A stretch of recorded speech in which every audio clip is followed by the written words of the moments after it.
L'air est grave en Côte d'Ivoire. Les taureaux se sont évadés de la prison de Téni. Oui, la famille, vous avez très bien entendu. Il dit oh, je répète encore. On dit les taureaux se sont évadés de la prison de Téni. Actuellement, c'est chaud. Bon, moi je vous dis, ça c'est la version officielle. C'est ce qu'on nous dit. On nous informe en fait que les taureaux se sont évadés de la prison de Téni. Mais on sait que la version qui n'est pas officielle là, on sait que ces taureaux là, on les a libérés. Nous tous on sait ça. Ben, nous on va prendre les versions officielles là. Vous vous rappelez de ces mêmes personnes qui nous avaient dit en fait que, avec les médias propagandistes, nous avaient dit en fait que, oui, il y a des VDP du Burkina Faso qui avaient été arrêtés à en Côte d'Ivoire. Ils ont mis ça en prison à Téni là-bas. Voilà ce qu'ils avaient dit à l'époque. Mais pourtant là, ces taureaux là, nous on les avait chicotés. On les avait chicotés, donc ils ont fui pour rentrer sur le territoire ivoirien. Voilà. Donc, comme il y a les familles là-bas, et tous ils sont là-bas. Donc, du coup, comme il y a les familles là-bas, donc, du coup, on les a arrêtés. La gendarmerie de la Côte d'Ivoire les a arrêtés. Et maintenant, ça veut dire en fait qu'on les a mis en prison. Maintenant, bon, vous savez, l'ordre est venu de plus haut. Donc, ils ont libéré ces bords, ils ont menti maintenant pour dire en fait que ces taureaux se sont évadés. Donc, du coup, nous, on vient vous prévenir la population de Téni. Faites attention, parce que il y a des mercenaires qui sont dans votre rue. Il y a des mercenaires qui sont dans votre rue. Donc, faites attention. C'est ce qu'on vient pour vous prévenir. Merci beaucoup. En tout cas, on n'a rien à dire. C'est entre vous là-bas. Réglez ça entre vous là-bas. Merci beaucoup. Urgent. Plusieurs terroristes ont été libérés en Côte d'Ivoire.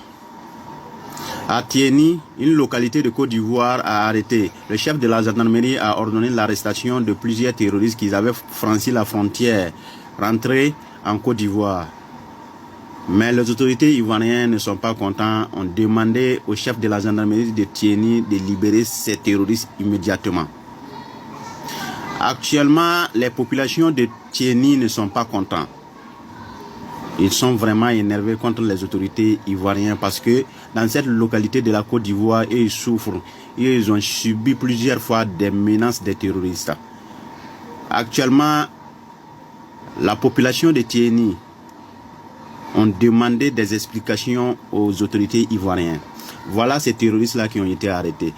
Je vous rappelle, ces terroristes-là ont été poursuivis par nos forces combattantes, nos bataillons d'intervention rapide. Donc quand ils ont franchi la frontière, nos forces combattantes étaient obligées de se replier. Quand ils sont rentrés dans une localité de la Côte d'Ivoire appelée Tieni, le chef de la gendarmerie de Tieni a ordonné leur arrestation. Voilà leurs photos qui ont été prises dans la gendarmerie. Mais les autorités ivoiriennes ont ordonné la libération immédiate de ces terroristes. Ces terroristes ont été libérés. Vous voyez comment c'est bizarre. Dans votre pays, c'est comme au Burkina avant. Il y a certaines localités qui subissaient des attaques terroristes. Mais ces terroristes sont gardés là-bas. C'est ce que la Côte d'Ivoire est en train de subir à l'heure actuelle. À la frontière entre le Burkina Faso et la Côte d'Ivoire, nous venons d'apprendre la libération des 8 chefs terroristes par les autorités ivoiriennes de ce 25 mai 2025. C'est incroyable.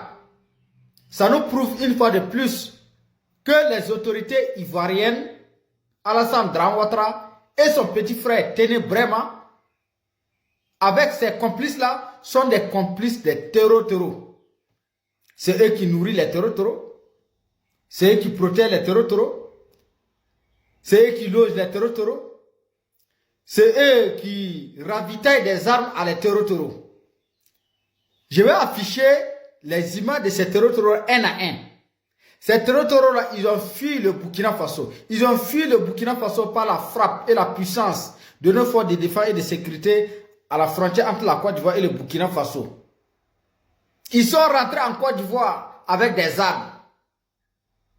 Et la gendarmerie de Téni les a arrêtés. Il les a arrêtés avec des armes dans les mains. Il les a jetés en prison.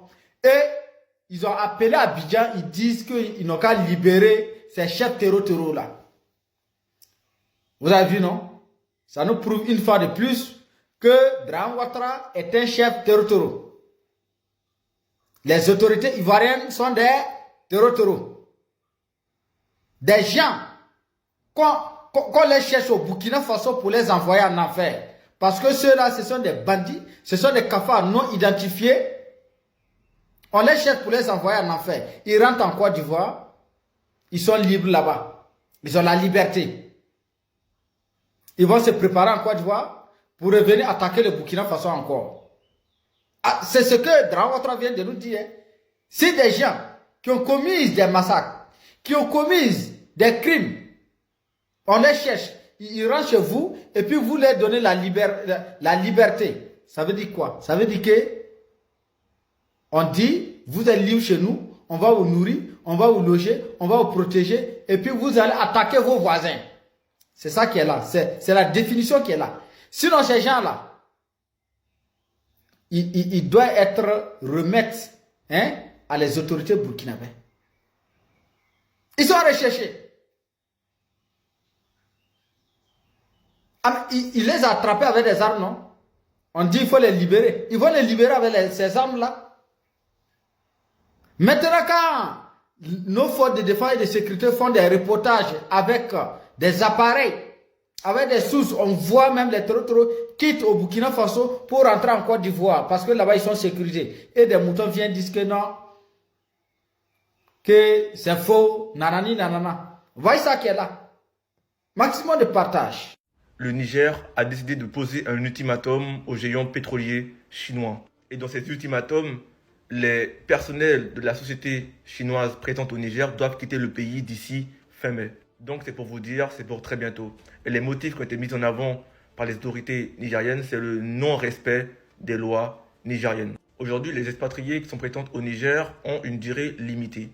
Ils ont 4 ans maximum à faire au Niger. Après ces 4 années, ils doivent transmettre leurs compétences à des Nigériens qui habitent sur place. Et certains personnels chinois ont refusé d'appliquer cette limite, allant au-delà des 4 ans. Mais aujourd'hui, c'est terminé. Avec les nouvelles autorités en place qui ont compris la résilience de leur peuple et jusqu'à où ils sont prêts à aller pour avoir leur totale souveraineté. Et ce que les autorités nigériennes ont très bien compris, ce qui les permet de lancer des ultimatums à la Chine. Parce que, je vous rappelle, le Niger a tenu face à des embargos monétaires, électriques, maritimes. Ils ont subi des sanctions inhumaines, ce qui fait d'aujourd'hui que le peuple du Niger peut résister face à tout. Si tu ne respectes pas la loi ou tes engagements, tu es invité à prendre la sortie. Et dernièrement, on l'a très bien vu aussi avec les affaires de Dangote, qui a profité des avantages fiscaux mais qui n'a pas investi dans la zone exploitée. Mamie, regardez l'image qu'elle a là. Ça, c'est le Prado qui parle. Ceux qui passent le temps à dire non, ils ont peur parce que les élections arrivent. Il y aura foufou rentré sorti ici. Le Prado vient vous rassurer. Et dit pour les élections 2025, là, toutes les dispositions nécessaires sont prises pour qu'il y ait la paix et la stabilité, pour qu'il y ait la concorde nationale. Vous avez peur de quoi? Vous qui êtes là à chaque fois qui dites, il y a élection en Côte d'Ivoire, il y a toujours des troubles, c'est ça. Mais pour 2025, là, à ce moment-là, le Prado rassure. Vous pouvez faire confiance au moins une fois à ce que le Prado dit, même si nous tous nous savons de ce qu'il appelle paix et stabilité, là. Mais quand même, on peut lui faire confiance pour ça. Puisque quand le Prado parle, là, le Prado fait. Ado Kafo, Ado Kake. Donc, Ado Kafo, Abena Keke. Mouna Ibe Siran là. Pourquoi tu as peur? C'est lui qui a dit qu'il y aura la paix, il y aura la stabilité. Il n'y aura pas de troubles en Côte d'Ivoire. Mouna Ibe Siran là. Croyons-nous tous en ça? En tant qu'Ivoiriens, on doit croire à ça. Parce que si on ne croit pas à ça, c'est ça, il y aura vraiment des troubles. On doit croire au fait que l'élection présidentielle qui arrive là sera une élection spéciale. Une élection sans trouble. Mettons-nous tous dans la tête que cette élection va se faire dans la tranquillité. Ils vont mettre tout à leur disposition. C'est ce que le président Ado a dit. Donc ça veut dire que la liste électorale va être révisée. La liste électorale aussi va être auditée. Toutes les personnes qui sont actuellement exclues de la liste électorale, là, ils seront remis. C'est tout ça aussi qui va favoriser aussi la paix, la concorde et la stabilité. Le Prado lui-même, il sait ça. C'est nous qui sommes derrière. C'est nous en train de se poser 1001 questions pour rien. On est en train de se faire peur pour rien. Autant lui, il sait ce qu'il doit faire. Et je pense qu'il va le faire. Merci de partager la vidéo. On est ensemble. La Russie devient la 4e puissance économique mondiale de parité de pouvoir d'achat. Et vous devez savoir qu'elle dépasse en ce moment le Japon et l'Allemagne. Ce qui veut dire que son opération spéciale qu'elle a bien eue en Ukraine, et cela a valu des sanctions colossales à hauteur, vous savez, de 23 000 sanctions et j'en passe, vous devez savoir que l'économie, principalement de la Russie, devrait être à terre. Mais selon les statistiques de la Banque mondiale internationale, le FMI, les rapports stipulent que l'économie de la Russie se porte bien. Est-ce que le fait de pouvoir imposer les sanctions à la Russie ont permis à la Russie d'être plus forte, plus résistante ? Nous savons aussi que le monde des BRICS est en train en ce moment d'émerger. Et aussi, vous devez savoir que cela est une opportunité pour la Russie, le Brésil, la Chine, etc. qui font partie du BRICS en ce moment, de pouvoir faire tomber le dollar. Donc si l'économie de la Russie en ce moment est en train, mes amis, de donner des vertiges et des tournis à l'Occident, cela veut dire que la Russie est forte. Qui nous ment? Qui nous dit la vérité? Donc ça veut dire que la Russie est en train de montrer au monde que toutes les sanctions émises contre elle